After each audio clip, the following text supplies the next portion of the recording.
What's good, everybody? I'm back with another episode of the podcast. Another Friday, another episode. Got a lot to talk about, so let's jump right into it. If you know, yesterday that the NBA draft was yesterday. A lot of good pickups, a lot of good pieces. I'm not gonna dive into that too much. It's a lot of other things I want to touch on and talk about today. So I'm just going to run down my thoughts and things about the draft. Just a little brief touch on it. I don't really want to get into it too much. My thing, who had the best night yesterday, team-wise, I would say probably two teams. One, the Pelicans, and two, the Memphis Grizzlies. I feel like the Grizzlies capitalized on their picks. It's the first time the Grizzlies actually, this time and last year, this the time the Grizzlies actually sat down and did their research and picked players that they needed. Who else? I feel like the Atlanta Hawks, they did good on draft picks. Who else? I know who didn't do good. The Cavs. The Cavs drafted a point guard at 5 and drafted a point guard at, I want to say, 6 last year. So I want to know what was the reasoning of drafting 2 point guards back to back. It made no sense to me, especially when you had a lot of players that you needed on the board. Like Cam Reddish could have went at that spot. Jared Culver could have went at that spot. A big man could have went at that spot. I just didn't expect them to pick point guard. Like, why would you draft a point guard? You just drafted one last year. So that's just something I was kind of thrown off by.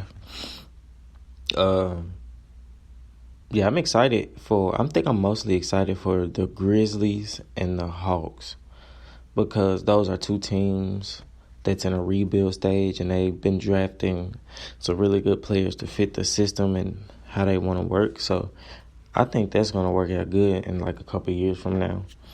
I got 2 sleepers in the draft. They got drafted. One got drafted early and one got drafted a little later than I thought he would. The first one is Cameron Johnson from North Carolina. I watch a lot of North Carolina games just because, I don't know, this like one of the teams I love to watch. It's one of my favorite teams, so I watch their games a lot. And bro has got a burner. Bro can shoot. He's a sniper.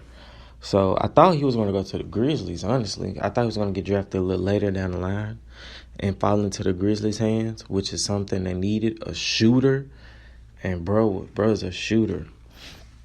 So that's who I thought they was going to get. But Phoenix picked him up with the 11th pick. That's a nice pick for Phoenix. That's a great pick for Phoenix, man. Especially if Phoenix can bring in some players, because I know Phoenix got the money. Especially if Phoenix can bring in some players to come and hoop with. Oh, yeah. That's going to be fun to look at. And the other person is Kevin Porter Jr. Played for USC, but got suspended like a couple games in. I feel like he's going to be 6'6" guard. I feel like he's going to be one of those lights-out hoopers, like a J.R. Smith type. Bro got buckets for real. So that's just my thing on it. I feel like this was a solid draft. It was really like probably three players that's in the draft that's probably ready for the NBA on the elite level. You know what I'm saying? So this is the draft to where a lot of these players are going to have to develop and take some time to get to where they need to be before they start getting traded and getting fucked over. You know how the NBA works. If you ain't ready, you ain't ready. They'll get rid of your ass in a heartbeat. So, this wasn't an outstanding draft like the 03 draft or shit. The draft Lonzo was in. I feel like that was a nice draft. That was a good draft. So the 03 draft, and I can't remember what year Lonzo came out. What was it, 2 years ago? Almost 3. So the 2016, 2017 draft. Yeah, that was lit. So, that's really my take on the draft. I ain't really want to go too much in detail to it because, shit, it was just yesterday. And, I'm really not one of those people that like watch film and scouts and shit. So I'm not really finna go in details about shit I really don't know about these players. So I'm not even gonna waste my time on this shit. And plus a lot of other stuff is going on outside the basketball and sports world.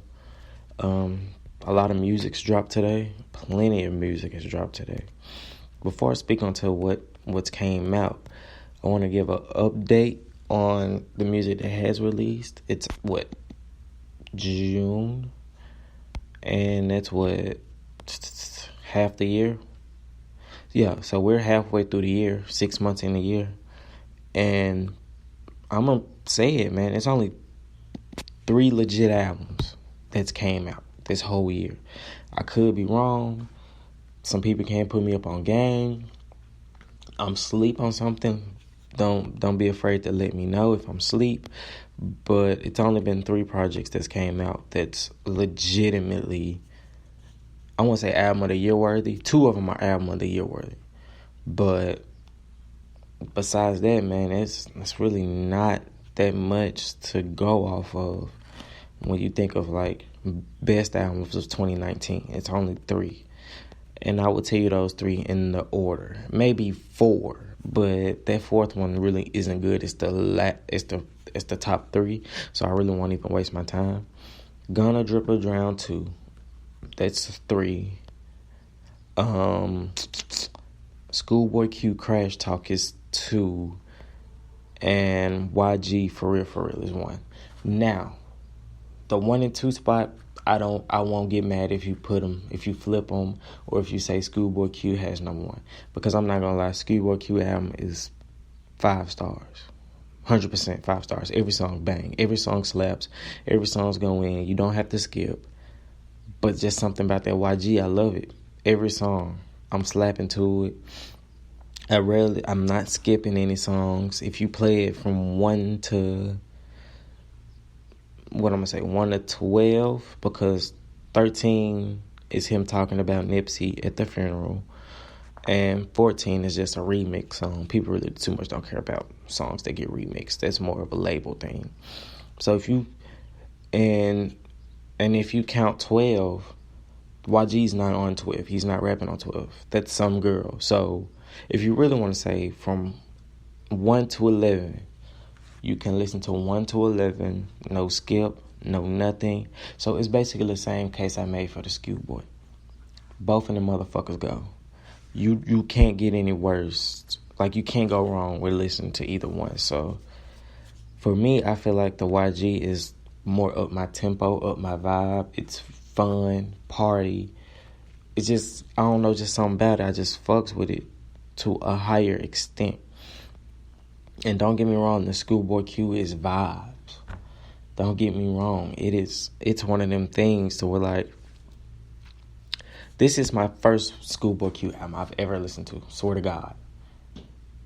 The whole way through, from 1 to the last song, this is my first time ever listening to Schoolboy Q album. So for this to be my first time listening to him, and that's what I'm subject to, I'm kind of upset at myself.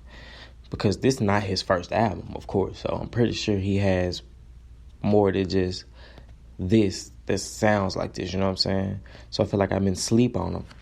And I hate sleeping on artists because, shit, when you find out some shit is hard, bro, you wanna grab onto it before it gets diluted, you know what I'm saying? So this is one of the things where, like, yeah, I fuck with that Schoolboy Q heavy. But I don't know, that YG just do something to me, bro. Like, I don't know, and I ain't even gonna cap. I listen to way more YG than I do Schoolboy Q, so it's kind of on some bias shit. But then again, YG album last year was straight. Like, it was like, what's the best way I can put it? It was just a straight line. It had no ups and downs. It wasn't, this motherfucker goes all the way up. Like, all the way up. I can go through the track list. Hard Bottom White Socks. That's my shit. Then Bottle Service. Then Bottle Service beat transitions to In the Dark. So, like, this motherfucker is not only good, but it's produced at a higher level than Schoolboy Q's. I'ma just say it. The production outweighs the Schoolboy Q. If we want to compare the two. Production, YG wins. Soundtrack, content, I would give that edge to Schoolboy Q. I would. Because this YG album is just ratchet thought turn up shit. But I love that shit. I love this shit. This shit is classic to me. I fucks with this. But if we're talking about substance and content, Schoolboy Q. What else? Lyrics. Because YG spitting some shit on her too. YG is spitting some shit on her. I'm going to go 50-50. I'm going to go 50-50. Okay, what's another one? Album additions, meaning features. Schoolboy Q, 100%. Because the features on the YG album aren't needed, but they don't fuck up the songs, if that makes sense. They aren't needed. Like, he didn't need, I don't know, on Go Loco, I understand. People say he should have did it by himself. I fucks with Tiger on the hook. I feel like if YG would have did the hook, the song wouldn't have been as good, honestly. Tiger needed to do the hook. Did he need a verse? I don't know. Probably not. And the Mexican dude, which is, this is a wave that's going on right now. Like, rap artists putting Mexicans on the song or Hispanics on the song. That's a wave right now. I respect it. I fucks with it. You know what I'm saying? Black and brown, we gotta stick together. They don't fuck with us no way. So I respect it. I feel like it's getting tampered with a lot now, because I just listened to the Gucci Mane new album, Delusions of Grandeur. Go check that out if y'all can. And he has a Mexican verse on there, and that's something Gucci has never done before. So, of course, it's getting kind of diluted. You know, Cardi B did it, Meek Mill did it, YG did it, Gucci Mane did it. So it's something that's getting reoccurred. Like, if you listen to the Uptown Vibes on the Meek Mill Championships album, classic by the way. The Mexican dude that's on the Uptown Vibe song is actually the same guy that's on the Gucci Mane song. If y'all go listen to it. And that song is called Special. I fucks with the first half of it. The only reason I don't really just listen to the Mexican verse, because I don't know what the fuck they talking about. So I'm just not finna sit there and listen to people rapping in Spanish, you know what I'm saying? Trust me, I have nothing against my Hispanics. I love them. But I'm just not finna sit there and listen to their music or sit there and listen to them rap in Spanish. That's just, you know what I'm saying? That makes no sense. I'm not finna listen to a Chinese rap album. I'm not finna do that. So, yeah, I'm not just finna, that makes no sense to me. I'm sorry. But, yeah, man, those two albums are just like, they're like 1A, 1B, and the Gunna is a long shot, too, compared to those two. The Gunna is just pure vibes, get dressed, get cool, you know what I'm saying? That type of shit, you know what I'm saying? The Gunna is mandatory, don't get me wrong. I listen to it every day. The Gunna is mandatory. But compared to the top two echelons of what dropped this year, it ain't up there. But hey, I fucks with it still. But it's just not to the point of it's number one when you had Schoolboy and YG drop this year. And speaking on that, I'm kind of disappointed, bro. We halfway through the year and it's only 2 albums that are 5-star. We only had 2 5-star albums. Had a 6 months. What are these niggas doing? Like what's going on? I'm confused. I guess it's just the shit I listen to, because a lot of people listen to a lot of different music and they probably got a different opinion than mine, and I respect it too. But last year we was flooded with heat, and that's just off the rip. Like, it was a lot of shit that dropped last year, and I feel like we was way earlier than 6 months in.